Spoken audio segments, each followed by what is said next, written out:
יש סימן. אוקיי. זה בסדר שאני משתמש עם הידיים. זה מצוין, זה מצוין. מה שאני רציתי להגיד, שפה אמרת שהייתה חנות בשר. בשר, כן. אבל היום יש בית כנסת הרמב"ן שם.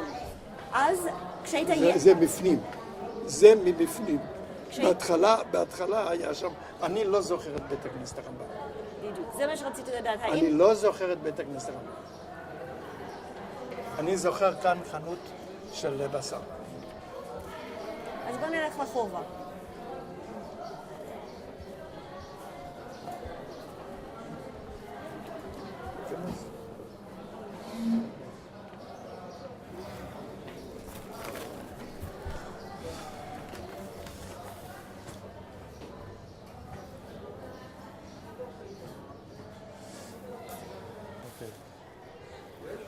אוקיי.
כן, אוקיי, בסדר. ככה.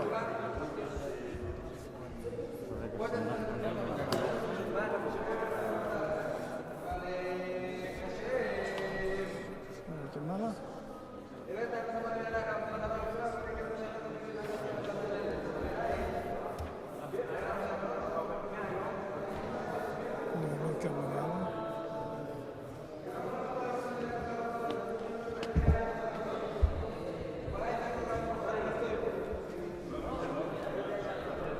בית הכנסת הזה היו מתפללים רק בשבת. בימי חול לא היו מתפללים. אני לא זוכר את זה ככה, זה כבר משופץ יפה. זה לא היה. ארון הקודש לא היה כזה. זה היה...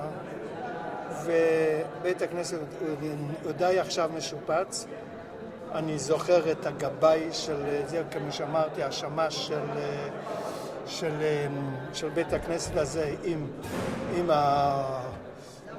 השופרת הזאת שהוא היה מדבר, היה חרש קצת, קראו לו שלמקה הטייבר. למרות הטייבר זה נקרא חרש, שלמקה החרש. והוא היה גם כן שמש של קבר רחל, כמובן. זה באו רק לתיירים.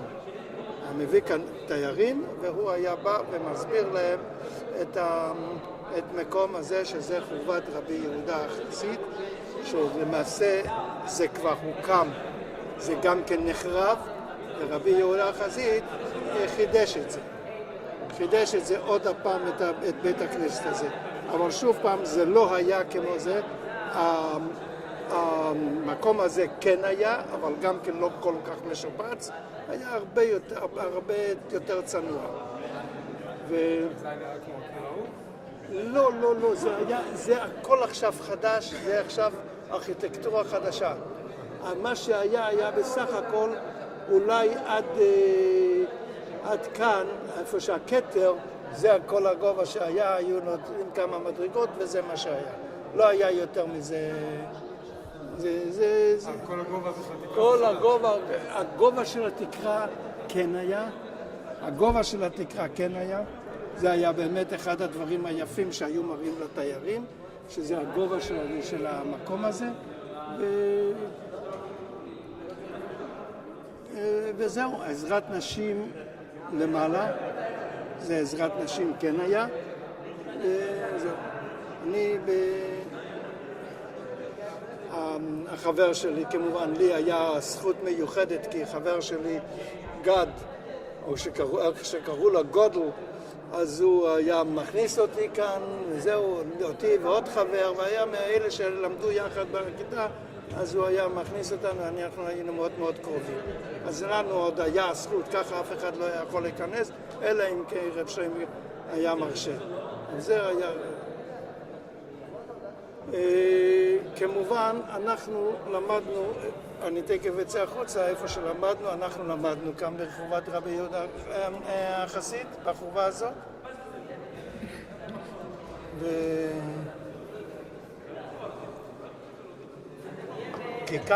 קוראים לזה חורבה כי היה כאן בית כנסת. והצלבנים הרסו את זה, ורבי יהודה החסיד, על החורבה הזאת, זה נקרא חרב, כן? אז על החורבה הזאת, אז הוא בנה עוד הפעם את בית הכנסת. ולכן זה נקרא חורבת רבי יהודה הנשיא, החורבה. או החורבה כשהיום קוראים לזה, בה"א הידיעה. טוב, אנחנו נצא כאן.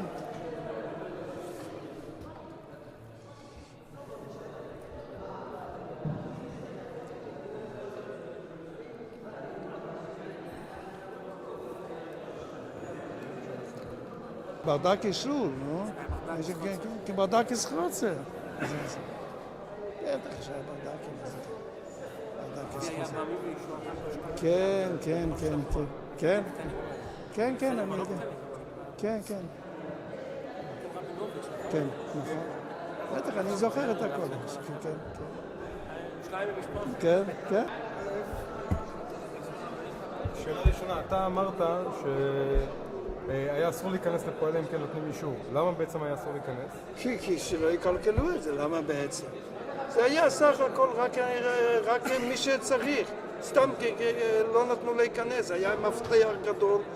וזהו, לי הוא נתן בגלל שהחבר שלי. אבל היה תפילות, אפשר היה... לא בחול, לא בימי חול, זה רק היה בשבת.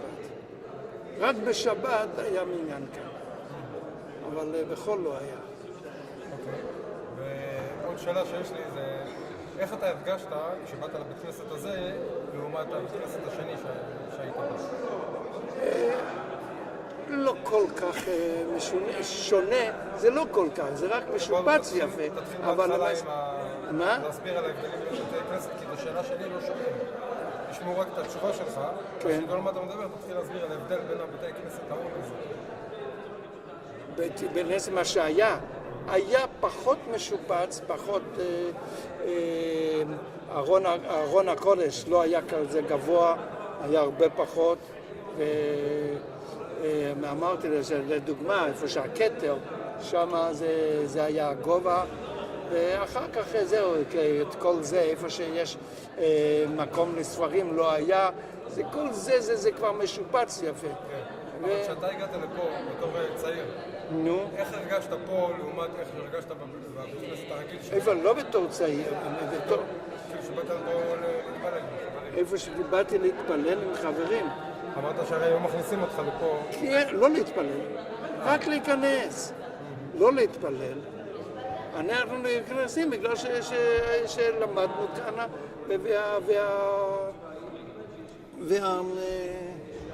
זה שלי. ומה ההבדל בין שהיית בבית חב"ד לבין שהיית פה? מה הפירוש בית חב"ד? שהיית בבית כנסת של חב"ד? בבית כנסת חב"ד למדתי והתפללתי, וכאן אני הייתי שם, אני רק באתי לבקר. לא לאחד, באו תיירים, אז יכולתי להיכנס, לראות, זה הכל. לא מיוחד. יש הבדל גדול, שם הרי למדתי, ואחרי הלימודים כאן, אנחנו נתפלל שם, ללמוד שם בערב, זה היה שם. אוקיי. מה ההבדלים בתחושה של הקדושה ושל המקום בין חב"ד לבין פה? לא במיוחד, ידענו שזה קדוש, ידענו שזה קדוש. לא תחושה. זה תלוי, לא היה. אוקיי.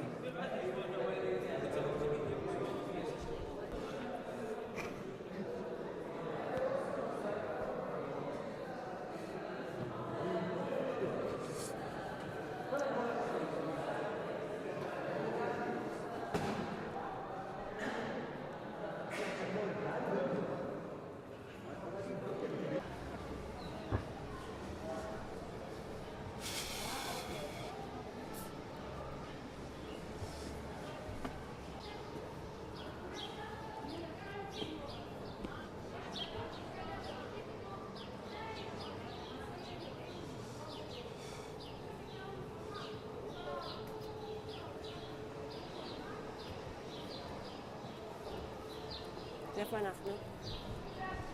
להמשיך עם בלס או להמשיך עכשיו כאן? קודם כל תספר לנו על זה ואחר כך נחזור לבלס. נחזור לבלס, אוקיי. אני למדתי בשני המקומות האלה. כאן היה מה שקראו לזה חדר, וכאן היה חדר. בעיר העתיקה היה שני מוסדות, שאחד הוא נקרא עץ חיים, והשני נקרא חיי עולם. אז הם התחלקו שניהם, שתי המוסדות האלה היו הכי גדולים בירושלים. היה עוד אחד, שומרי החומות, אבל לא כל כך גדול, ותורה ועירה, היה שם עוד כמה, אבל שני אלה היו הכי גדולים.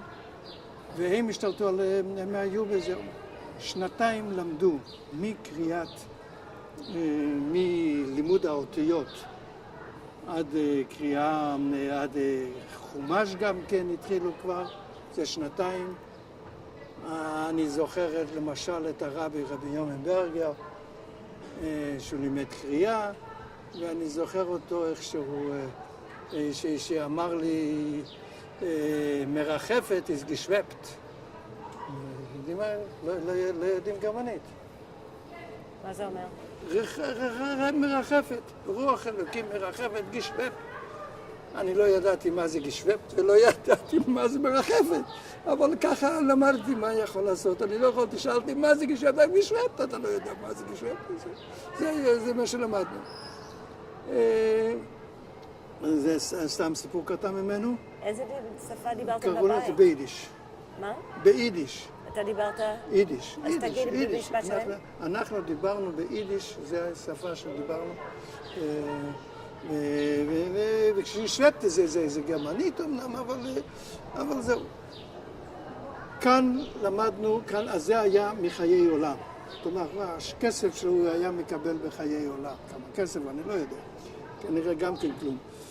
וכאן היה חדר שני שזה היה, זה היה עץ חיי, זה היה גם כן חיי עולם, משהו, לא, עץ חיים. אז היה שם רב לוזר בריזל. מה היה ההבדל? עכשיו, כן. מה היה ההבדל בין חיי עולם לעץ חיים? שום הבדל, שני מוסדות, שניהם היו תחת רב שמואל סלנט, והוא הקים את שני המוסדות, את המוסד הראשון עץ חיים, בטח הוא הקים את זה, ואחר כך חיי עולם, אז היה חסידים שהקימו את זה. הרב מינצברג באמת היה נשיא של חיי עולם. אז זה היה חסיד וזה היה כך. בחדר הזה... רגע, זה היה חסיד וזה היה... מי היה חסיד? רב שמואל סלנט לא היה חסיד, היה נקראים פרושים. אמנם לא היה נגד, אבל זהו. אז בחדר הזה היה לימד רב אלעזר בריזל, שאתם בטח תשמעו את זה מאוד מאחרים על רב אלעזר בריזל. למה? מה יש? קודם כל הוא היה מורה, אבל המורה קוראים לזה רבי, קראו לזה, רבי. דרבי. אז רב אלעזר בריזל, אז אני אתן לכם דוגמה מרב אלעזר בריזל, מה זה נקרא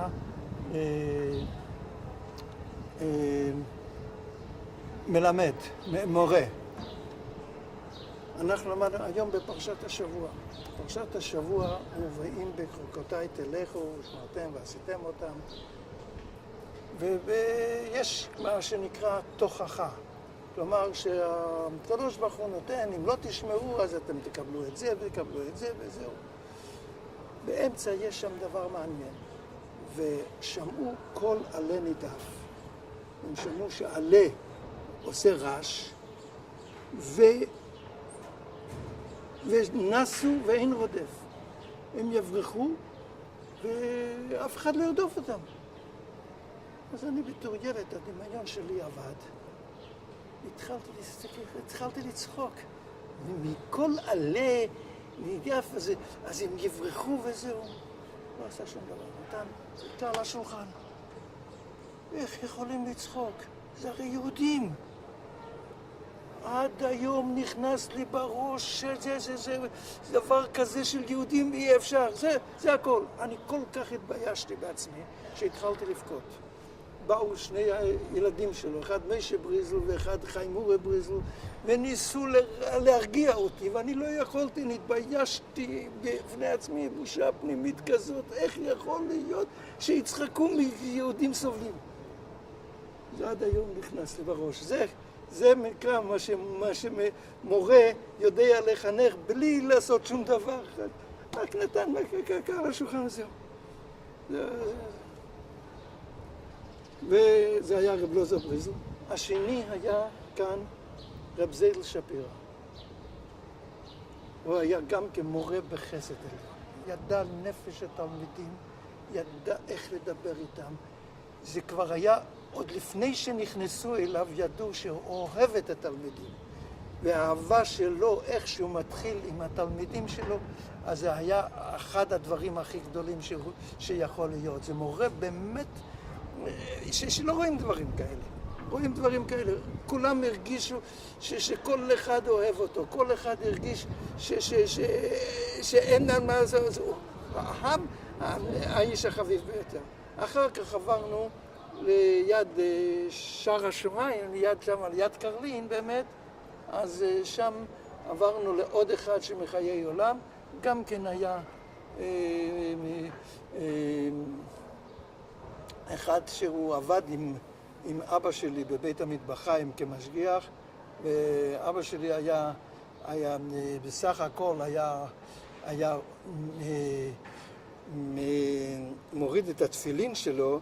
זה היה כשהוא היה צריך ללכת לבית המטבחיים, קראו לזה בסלח בערבית, אז הוא היה צריך, אז הוא כבר הלך מוקדם יותר. זה היה, זה אחרי הובא לציון, אחרי אשרי הובא לציון, היה כבר מוריד את התפילין והלך, חס וחלילה שלא יתערבב וחס וחלילה איזה משהו כשר או לא כשר שלא יהיה. זה היה...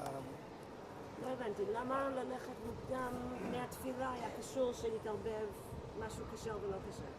מה, כל הזה, התפקיד שלו היה להיות משגיח כשרות. אז מה היה משגיח כשרות? היה... תפקיד של מי היה? של אבא שלי, של שמואל רבינוביץ'. אז כשהוא היה התפקיד שלו היה לראות שרגל של מורידים, לפני שהם בודקים, הרי בודקים בבהמה, בודקים את הריאות, אם זה חלק או לא חלק, אם שמעתם על זה, על חלק בית יוסף וחלק של רמו, שזהו, זה גלת כושר וזה גלת כושר, זה נקרא שזה ממש חלק, לא, זה חלק של בית יוסף. והרמו, עוד מתיר איכשהו, אז הוא היה צריך לסמן את זה, לראות שלא יהיה צבע, אז קודם כל חותכים את הרגליים. אז כשחתכו את הרגליים, היה צריך לגמר שכל רגל יהיה שלו, ואחר כך, אחרי שהרב פסק שזה כשר, אז הוא יכול היה לחתום על זה שכשר. אז היה צריך להיות החתימה שלו. זה היה התפקיד שלו, ולכן זה היה בשבילו עבודת קודש. שלא היה, שצריך לתת את זה, זהו, שלא לערבב. זה לא כמו היום, היום הסידורים הרבה יותר טובים והרבה יותר מאורגנים. זה למדתי, הייתי פעם שייך למחלקת הכשרות בארצות הברית עם ידיד, אז אוקיי, שמעת על זה בטח. אז עם האוקיי, אז אני הייתי מאוד ידיד. אז הוא אומר לי, הדבר הראשון בכשרות זה הסדר. אם אין סדר, אז כל מה שיכול להיות, לא יכול להיות. סדר זה הדבר החשוב ביותר. וזה היה באשכול. אתה דיברת על הרב זיידל שפירא, ושהוא היה איש אהב. איזה דוגמה אתה יכול לתת לי לאיך אתה ידעת שהוא אהב את התלמידים? איזה דוגמה, אני תכף זוכר, היה לי איזה דוגמה. או אפילו את ההרגשה הספציפית שלך. אז ההרגשה הספציפית שלי שבאתי, אז דבר ראשון, אני הייתי הכי קטן בכיתה מבחינת השנים. תמיד למדתי עם יותר גדולים. אבל זהו, הוא לוקח אותי, מחבק אותי. ואם מישהו לא יודע, אז הוא היה נותן ככה עם חיבוקים והחזיק אותי ככה שראו שאני שייך לו. ולא רק הוא, ולא רק אני, אבל כל אחד הרגיש את זה ככה. מה למדתם בחדר? אנחנו אצלו למדנו, כאן אנחנו למדנו קריאה עד ויקרא, זה כבר הגיע בגיל 6, 8 כבר, כן? לא, אני התחלתי שם בגיל 3, אז 5, 7. בשנה השמינית התחלתי ללמוד תלמוד, גמרא, פרק המפקיד. אני זוכר את פרק המפקיד, שזה הדבר הראשון שאני למדתי, ואילו מציאות, וזה למדתי אצלו. אבל כמובן שכל קטע וקטע היה, ראו שהוא אוהב אותנו ואנחנו אוהבים ללמוד אצלו. זה לא היה, זה נכנס אחר בראש. אני זוכר שהרב מינסברג היה בוחן אותי.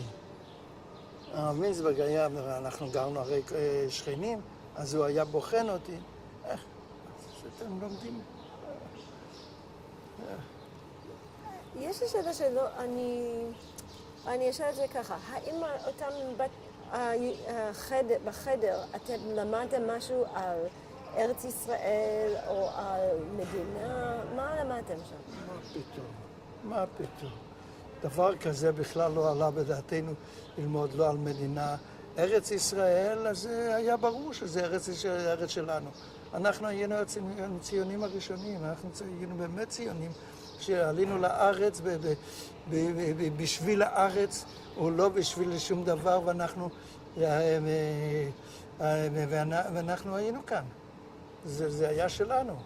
אבל אף אחד לא חושב, אמרו ותחזינה עינינו בשובך לציון ברחמים, אז זה שלנו.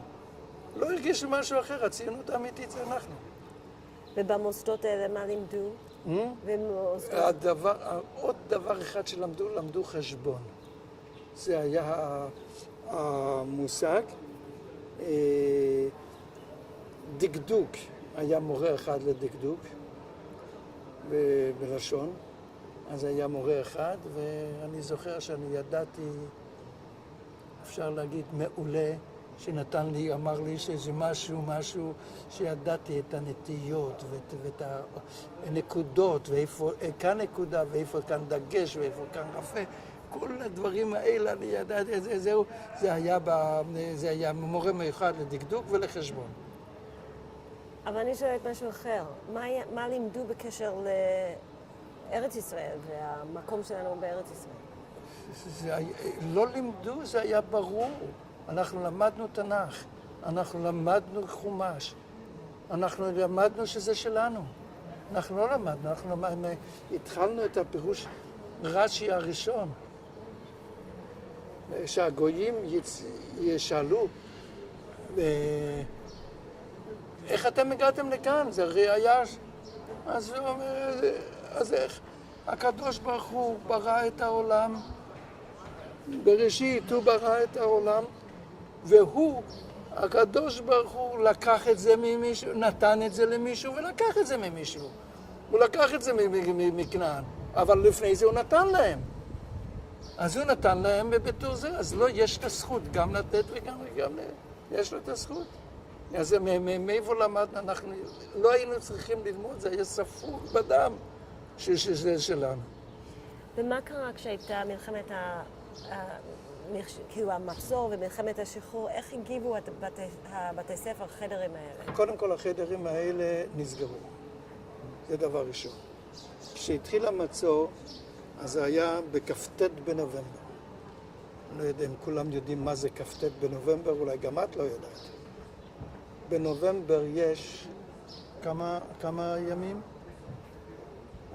כמה ימים יש בנובמבר? 30, 31. מה? יש הבדל בין ליפ ייר ולא? יש הבדל בין... זה פברואר, סליחה, כן. כ"ט בנובמבר זה היה באמת 30. אז כ"ט בנובמבר זה היום שהכריזו בעצרת האו"ם במועצת הביטחון, שהכריזו על המדינה היהודית. וקוראים לזה בעברית כ"ט בנובמבר.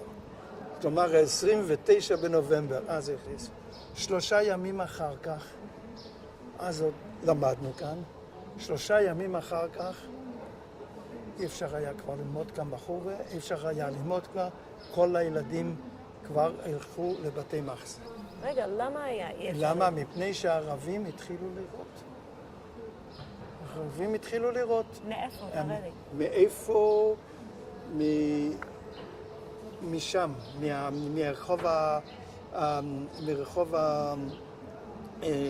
מהרחוב בסוף רחוב היהודים. שם למעלה הם כבר ירו כאן, אז כאן כבר לא יהיה אפשר להיות. בחב"ד גם כן נסגר שאי אפשר להיות שם, מפני ששם כבר ירו. אז עברו לבתי מחסה. בבתי מחסה כבר היה הרבה שיצאו. אני ואחי, זה שדוב, ואחי ברל, שיצאנו מעיר העתיקה. אני זוכר, יצאנו עם משוריין בריטי שהם הסתובבו. נתנו לו לירה, אבא שלי נתן לו לירה, הוא העביר את שלושתנו, אותנו ואתי ואחי, ועוד אחד, דוביק שלזינגר, הוא היה הרבה יותר מבוגר מאיתנו, והעביר אותנו לחוף שמואל הנביא בירושלים. אז זאת אומרת, מהמצור הזה אנחנו יצאנו, והתחלנו ללמוד כבר איפה שאנחנו לומדים שם, בשומרי החומות. שם התחלנו ללמוד. איך הרגשת? קודם כל, איפה גרת שם בעיר החדשה? אצל דודי. היה לי דוד שקראו לו שמעון ברגמן, אח של אמא שלי, ממשפחה ירושלמית, מאוד ותיקה. ואנחנו גרנו שם. גרנו אצל הבן שלו, ואכלנו אצל רב שמעון ברגמן, אכלנו שבתות שם. הוא עוד היה, בימים הקשים ההם, היה עוד שוחט וזהו, והיה לו בשר. הוא היה מזה שיכלו. הוא היה גר בבית ישראל ליד השטיבלח, שטיבלח זה נקרא בתי כנסת שעושים הרבה מניינים.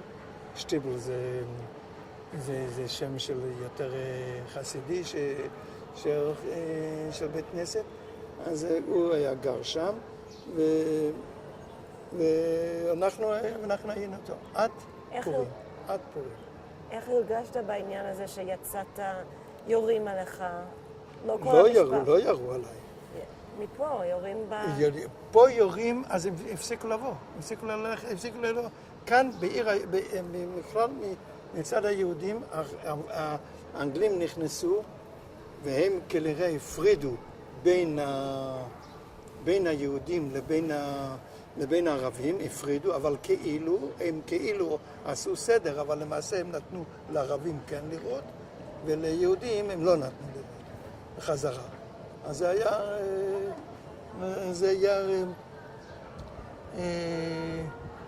אז לכן אז כל היהודים, כמעט כולם, עברו מרחוב היהודים, נכנסו לבתי מחסה. או שיצאתם? או שיצאו? רגע, כבר לא יכלו לצאת גם כן. זה היה כבר מצור בתוך מצור. אמרתי לך שרק שיירות נסעו, ואנחנו היינו, אמרתי כבר על השיירות. אז הם נסעו ולא נתנו להיכנס, לא נתנו להכניס אנשים. אבל אנחנו בתור ילדים, שההורים שלנו היה, אז לפני פורים, ממש לפני פורים, יכולנו להיכנס, נתנו לנו להיכנס, אישור, כי אבא שלי היה מראשי הוועד של עיר העתיקה, ואיכשהו הצליחו להחזיר אותנו חזרה לעיר העתיקה. ושם אחר כך היה לנו סיפור מאוד מאוד מעניין. אז קודם כל, איך היה בשבילך להיות רחוק מהמשפחה כל כך הרבה זמן? קודם כל, הייתי מיודד עם הדוד שלי. אני הייתי שם, וזה לא הרגשתי שאני רחוק. הרגשתי שאני להפך, שוב חיבוקים ואהבה זה היה. ולא דאגת למשפחה בעיר העתיקה? דאגת למשפחה בעיר העתיקה? לא הייתי, מה פתאום לדאוג? אף אחד לא דאג, זה היה מוגן כנראה, לא חשבו שיש משהו. בתור ילד אפילו בכלל לא חושבים על זה.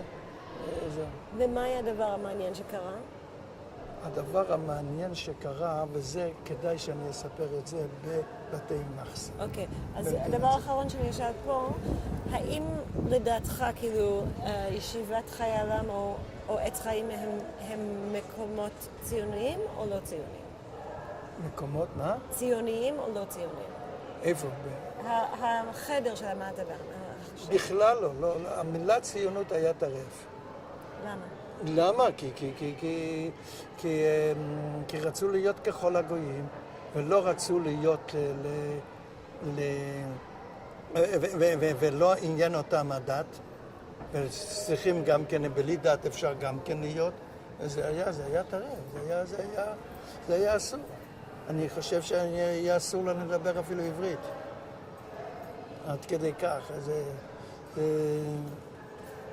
בכלל לא זוכר שדיברנו עברית. אולי בנות כן, אבל אנחנו כילדים בכלל לא דיברנו עברית, דיברנו רק יידיש. כן, יידיש הרבה יותר שפת אם מאשר זה.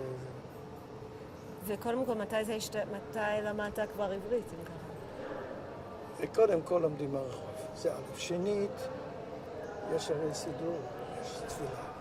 יש הרי אנחנו נעשה עברית, אנחנו יודעים. אמנם עברית לא בדיוק עברית, אבל לומדים ככה, אבל בכל אופן יודעים כבר.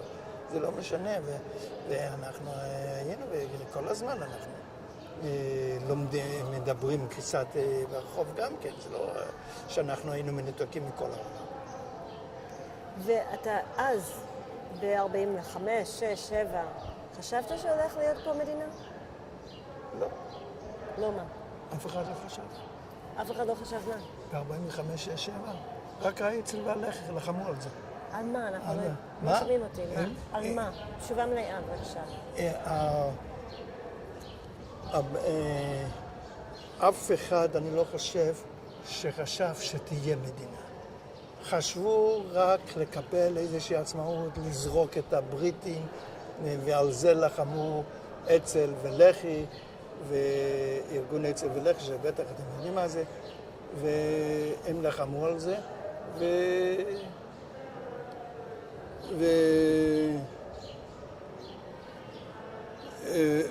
ולא חשבו על מדינה. מדינה התחילה לחשוב רק ב-47. ומבחינת... גם ראשי הסוכנות, הם לא דיברו על מדינה עוד. דיברו רק אחר כך. אז על מה דיברו? מה? על מה דיברו? שהבריטים יצאו, שאנחנו נסתדר לבד.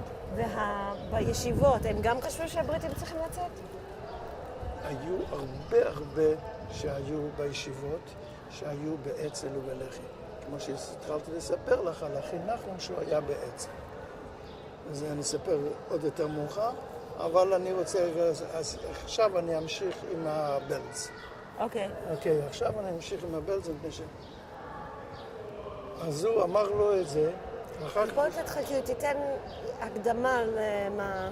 אני דיברתי שהאחי נחום רבינוביץ', אז הוא היה שליח של האדמו"ר מבלץ רבן מבלז היה אדם קדוש, והוא היה שליח שכל מה שהוא אומר שיהיה שהוא ילך לכותל במשך השבוע, לא אמר לו מתי, הוא יכול להגיד את איזה פרק שהוא רוצה, אבל שלא יבקש שום דבר, לא על עצמו, אפילו לא על רבן מבלז, אלא שרק דבר אחד, שמה שהוא מברך, שהקדוש ברוך הוא יקיים את זה. זה הדבר היחידי שרוצה שיבקש. ויגיד את השם המלא, אהרון בן רוחמן בסיה, בסיה רוחמן, לא זוכר. אז שיתקיים. שלא יהיה בטלן, שיגיד את השם מפורש, מפני שחסידים הרי מפחדים לא להגיד את השם של הרבי, וזהו, אז הוא אומר שלא תהיה בטלן. הוא היה, אחי היה באצ"ל. הוא היה מגויס לאצ"ל. נדמה לי שכל מה שהוא עשה זה היה להדביק כרוזים. לא ממש החזיק רובה או משהו כזה, אבל בכל אופן... בן כמה הוא היה? הוא היה בן 17, משהו כזה. והוא היה באצ"ל, התפקיד שלו היה להדביק כרוזים, אבל גם להדביק כרוזים זה היה כנראה אחד הדברים הכי גדולים. בכל אופן, הבולשת עלתה עליו ועל עוד שניים מעיר העתיקה. אחד קראו לו ארליך, שאחר כך היה רבי בארצות הברית, ואחד קראו לו בוזובסקי. בוזובסקי שגם כן היה גר בעיר העתיקה. ואחי נחום רבינוביץ'. הבריטים עשו עוצר כדי לחפש את כל השלושה, אז עשו עוצר. אם אתם יודעים מה זה עוצר, כל העיר העתיקה היה סרנדט, היה מסובב עם בריטים, עם קומטות, עם הצנחנים, הקומטות האדומות, ומיד עם הקלעים וזהו, והם ילכו מבית לבית.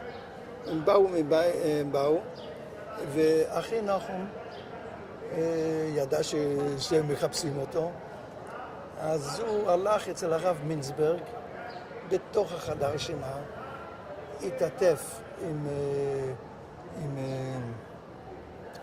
עם סמיכה, ונשכב מתחת למיטה שלו. המיטה הייתה די חשוכה, אבל היה להם פנסים, אבל כנראה שהרב מינסברג ישב ככה עם הרגליים למטה על המיטה, ורצה להגיד להם, לתת להם משהו לשתות, אז הם לא... הם רצה לתת להם משהו לשתות, הם לא לקחו, והם לא הסתכלו למטה, הם נתנו ככה להסתכל וזהו, אבל לא הסתכלו אם מישהו שוכב ממש מתחת לשמיכה. הוא ניצל. כשהגיעה הפעולה של קינג דיוויד, קינג דיוויד היה, בדיוק מתי שזה היה, בין אחרי תשעה באב, לא משנה, זה היה, קינג דיוויד הייתה פעולה שפיצצו את קינג דיוויד, והיה שם פעולה משותפת של כל שלושת, של הגנה, אצ"ל ולח"י. כל שלושת המחתרות היו שם, חוץ מפלמ"ח. אבל אלה שלושת שהם היו שם. והיה בקינג דיוויד, היו שם שני פצועים שנפצעו, והם רצו ובאו לעיר העתיקה להתחבא. באו לעיר העתיקה. הבריטים ראו את הדם, אז לפי הדם הם ידעו שנמצאים בעיר העתיקה. שוב פעם עוצר, שוב פעם עוצרים את כולם, ואז תופסים את אחי נחום, תופסים אותו, ומיד השוטר מראש הבולשת שם, מיד יודע מי שזה. הוא אמר, הכניס אותו היה מעצר לטרון. שם היה בית מעצר שהגדולים, שקוראים לזה, קראו לזה השבת השחורה, שמשה שרת, שרתוק אז בזמנו, ובן צבי, וכולם היו שם מתוך זה. ושמו אותו. רצו לשלוח אותו לאריתריאה, לחבש. שם היה בית מעצר, אבל העורך דין הצליח איכשהו לעשות את זה. וזהו. כמו שאמרתי שרב ארנון מבלז היה נותן את הפקודה הזאת להילל וינד בכל יום שלישי, וכל יום שלישי היה חוזר על אותו דבר, עם כל הדבר. אז הוא אמר לו, הוא רק אמר לו שתראה, הוא במאסר. שהשם יעזור, נתן דרכי ידע שהוא מאסר. ומאז הוא הפסיק להגיד שתשלח את השלמות. אחי שוחרר במפתיע בערב ראש השנה, שזה היה בערב ראש השנה, ראש השנה היה בשבת. ביום שלישי לפני זה, הרבי מבלז אומר להילל וינד, soll sagen, noch im ירושלים, תגיד לנוחם ירושלמי, שילך, והוא אומר לו את כל הזה, שהוא ילך להגיד את תהילים הזה. אז הילל וינד אומר, הרי הוא במעצר. אז הוא אומר לו עוד הפעם, soll sagen, noch im ירושלים, יום שישי הוא שוחרר במפתיע שאף אחד לא ידע. זה היה יום שלישי. אז אני זוכר, הוא בא הביתה, שמח, וכולם מחבקים אותו, זהו, עם אבא שלי ואמא שלי והסבתא, וכולם מתחבק, ופתאום מופיע הילל וינד, הוא כבר ידע שזהו, הוא נכנס, קיבלת את זהו שילך לכותל. הוא היה אומר לו את זה, עם כל הזהו. אני הייתי ילד ורצתי אחריו לכותל. דרך אגב, הוא היה מהאחרונים שיצאו בכותל, מהאחרונים, ואבא שלי היה האחרון, שלקחו אותו כבר, הבריטים כבר הצליחו איכשהו להוציא אותו מהכותל, כי רצו לזרוק לו אבנים ורצו כבר לעשות אותו שם.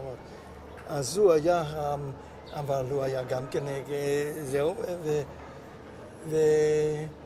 והוא יצא והוא אמר את כל מה שהוא אמר לו, אז זה היה אני זוכר שאני רצתי איתו, שאלתי, לפני 3 שבועות לפני שהוא נפטר, אז אני שואל, נחום, איך היה זה? הוא מתחיל לספר לי את הסיפור. איך היה מה? איך היה העסק הזה שעם עצל, שזהו. אז הוא מתחיל לספר לי את הסיפור מההתחלה עד הסוף, כמו שאני ידעתי את זה. רציתי שהוא יגיד. הוא ישב איתו ואמר לו את הסיפור. איזה סיפור? שזהו שאמר מבלז, שהמפס מאר מבלז, המופת הזה, שהוא אמר לו את זה. זה היה יותר מזה, אם אני כבר מדבר על אחי נחום, הוא נפטר לפני 2 חודשים, ולילה אחד לפני זה הוא היה בבית אבות, כי לא היה יכול ללכת עם הרגליים. אבל הכל היה בסדר. לילה אחד לפני זה הוא היה במיון, קיבל איזה דלקת ריאות, אבל טיפלו בזה יופי, וזה רק חיכו מקום למחלקה פנימית להיכנס. חיפשו מקום. בינתיים עברו 2 חסידי בלז. רב נוח מתחיל לדבר איתם, וזהו. הם גם כן עוברים, צריכים לעבור בשערי צדק, צריכים לעבור למעלה למחלקה הפנימית, צריכים לעבור דרך המיון, אז הם רואים אותו יושב שם. אז רב נוח, כן, הוא מתחיל לדבר איתם, והוא אומר, אני לא מפחד מהמוות. כי הבלז זה רוב. האדמו"ר מבלז אמר לי שהוא יכיר לי טובה בעולם הזה ובעולם הבא. אני בטוח שהוא יבוא לקבל את פניי. ומיד באמת אחרי שהוא נפטר, אז 2 החסידים האלה רצו לציון של הבלזר, ואמרו לו, השליח שלך לכותל מגיע. רציתי לספר על זה. האח שלך באמת היה מעורב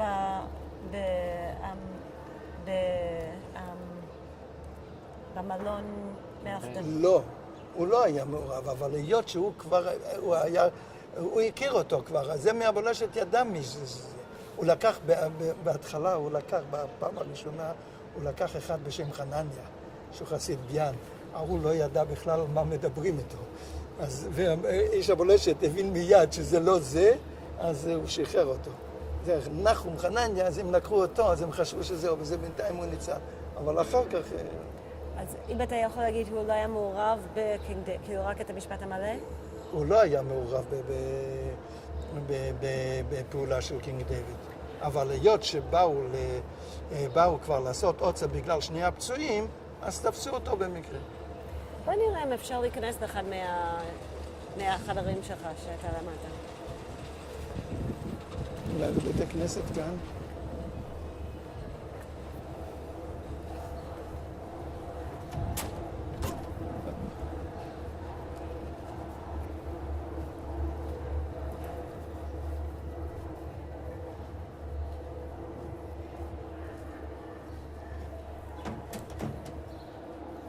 לא.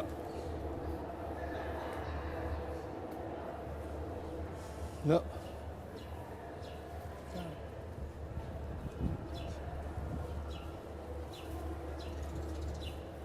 אולי שם? אולי בחדר השני? ניסיתי.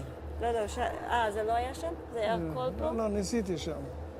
לא, ניסינו פה, לא שם מאחור. נקשור אותם. אבל זה היה הבניין ככה או זה היה שם? בלי למעלה. זה היה למעלה? למעלה אני לא זוכר. לא, אז פה. רק את הקטע הזה.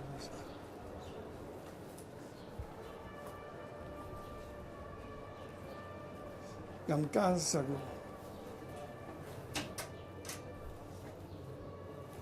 אתה... רגע, אולי מכאן אפשר להיכנס?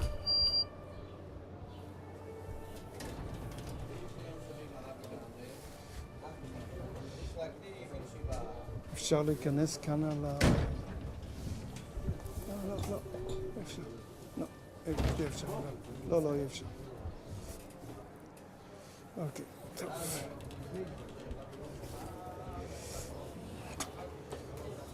מי ישב פה, הם יודעים מה שיוצא.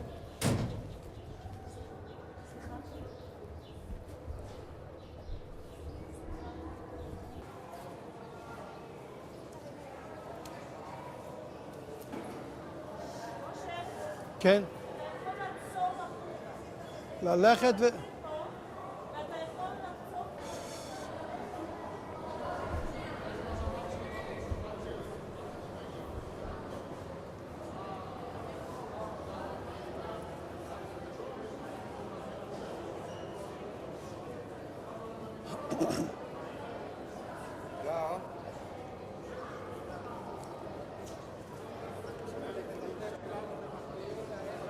ביי, להתראות חבר'ה. תודה, ביי. אנחנו נהיה בטלוויזיה?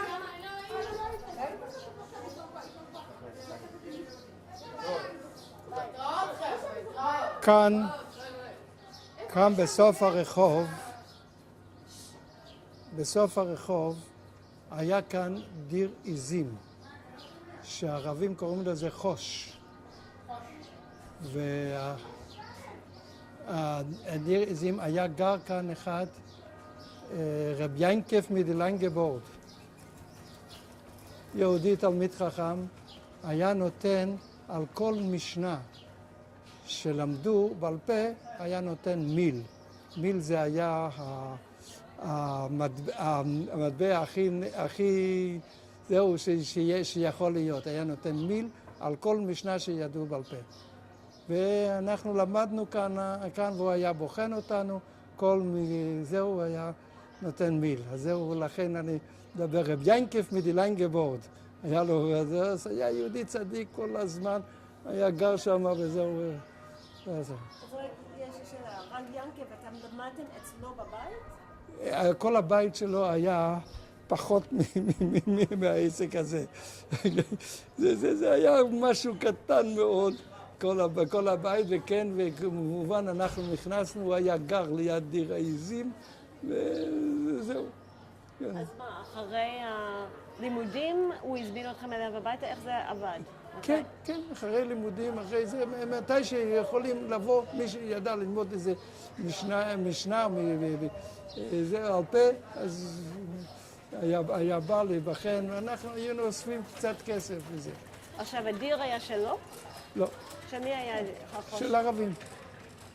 אבל הוא היה גר שם, בתוך הדיר הזה. אוקיי. לכן קראו לזה חוש. אוקיי, יופי, תודה רבה. אוקיי, זהו, זה מה שרציתי להגיד כאן. זה מקסים דווקא. כן, הכל.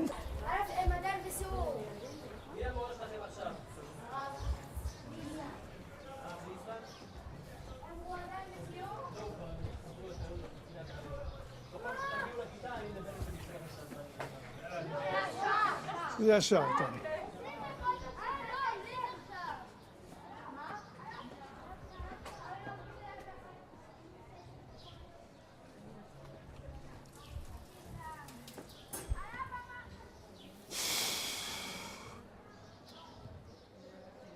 במקום הזה גר משפחת פריימן, שאני סיפרתי לכם שהוא היה שלמקה דר שמס, שהוא היה בחורבה ובזהו, בקבר רחל. כאן גר החבר שלי, גדל פריימן, שאני הייתי מבקר הרבה אצלו בבית. אחד האחים היה באצ"ל, ולא היה מחסן של תחמושת. זה היה כנראה בחורבה, ששם הוא החביא את זה, והיה מה שקוראים בזמן הבריטים, היה משהו נקרא סיזון, שההגנה תפסה את... שההגנה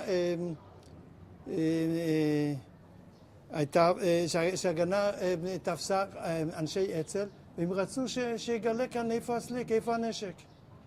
הוא כמובן שומר סוד, לא בשום אופן לא. עינו אותו, נתנו לו מכות. אז אצ"ל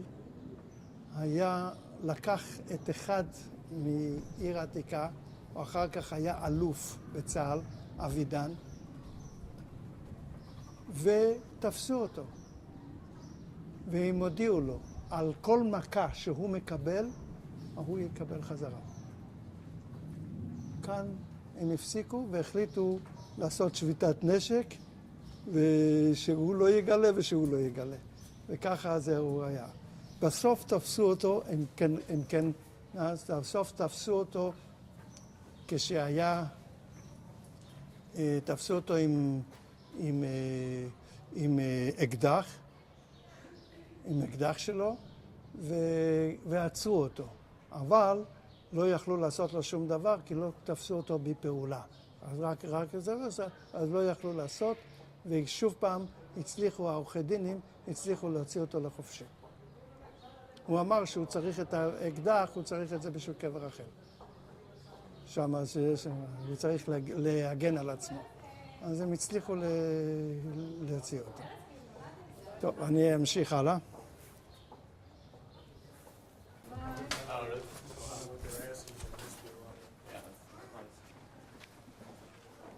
נו, מה קורה?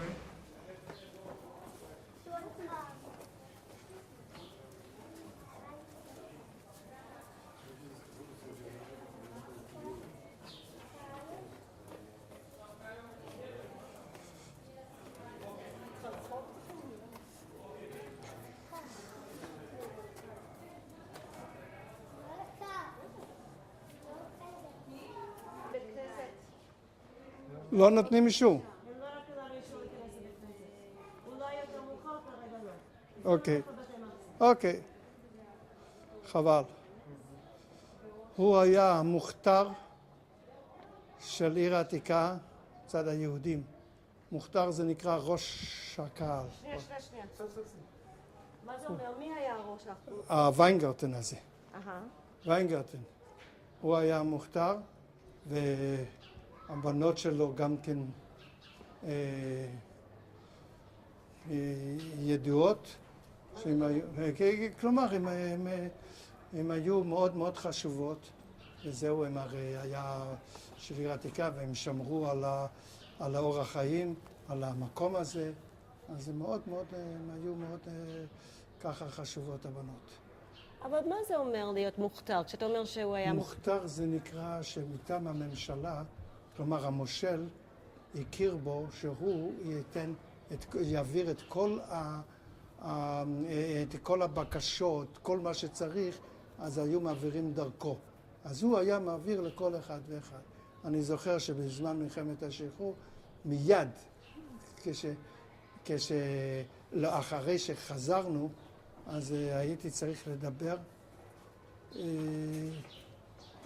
לדבר בטלפון עם דודי, אז הייתי צריך לדבר, אז הלכנו, זה היה הטלפון היחידי שיכולנו לבוא לדבר, ונתן לנו לדבר.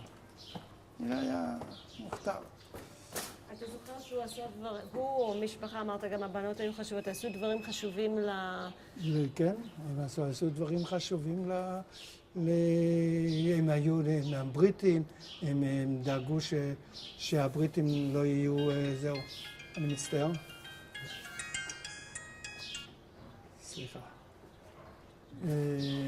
שושנה, תראי, דיברתי איתו, הוא אומר שצריך את הקוד. אנחנו חוזרים למה שדיברנו עליו לפני הטלפון.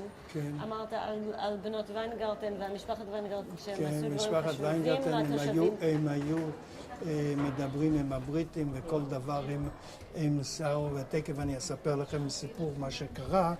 אז בבתי מחסה אני אספר את זה, אז הוא היה זה שתיווך, הוא היה זה שעשה את הכל. והבנות? כן, והבנות הם היו אני לא יודע אם היו בארגון, באצ"ל או בלח"י, גם כן הם היו בארגון, אבל הם עשו הרבה גם כן למען היישוב. תודה רבה. הרחוב הזה, הייתי עובר כמעט כל יום לכיוון חב"ד, מהבית שלי בבית רוטשילד לכיוון חב"ד. זה נקרא רחוב בית אל, כי הייתה שם ישיבה של הרב שרבי, שקראו לזה בית אל, ואנחנו נעבור ליד זה, זה בדיוק מול החלון של איפה שאנחנו גרנו, אז לכן זהו.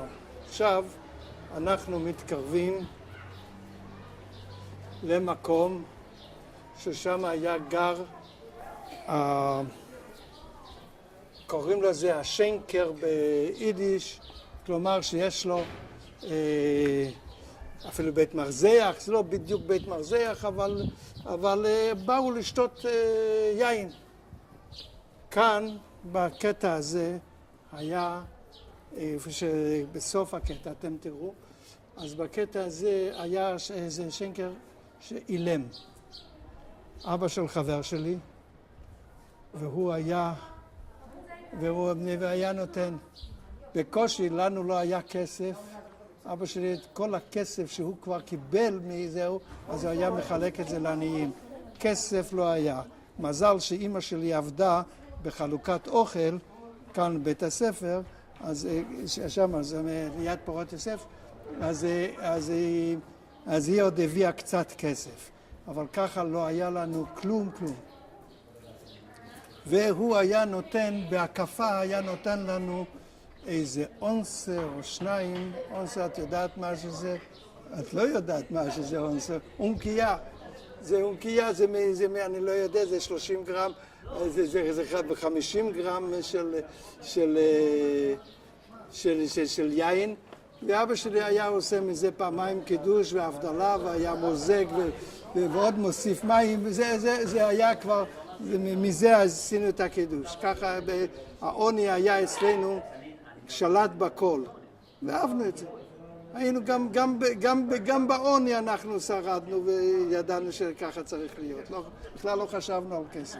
היום חושבים יותר מדי על כסף. פעם אף אחד כמעט לא. אז זה היה כאן. אנחנו מתקדמים הלאה. שבעוני חשבתי שככה צריך להיות. מה אתה מתכוון? לא חשבנו שאדם לא צריך כסף. כסף היה דבר מאוס אצלי. בכלל לא חשבו על כסף. למה מאוס? מפני שאדם צריך לשאוף לדברים רוחניים יותר ולא לדברים לכסף. למה מאוס? זו שאלה שממש מדהימה אותי. איך יכול להיות? אנחנו בכלל חשבנו על כסף, אמרתי ל$5,000 אני צריך וזה הכל, אני לא צריך יותר. אוקיי. אז זהו. אוקיי, אני אתקדם הלאה.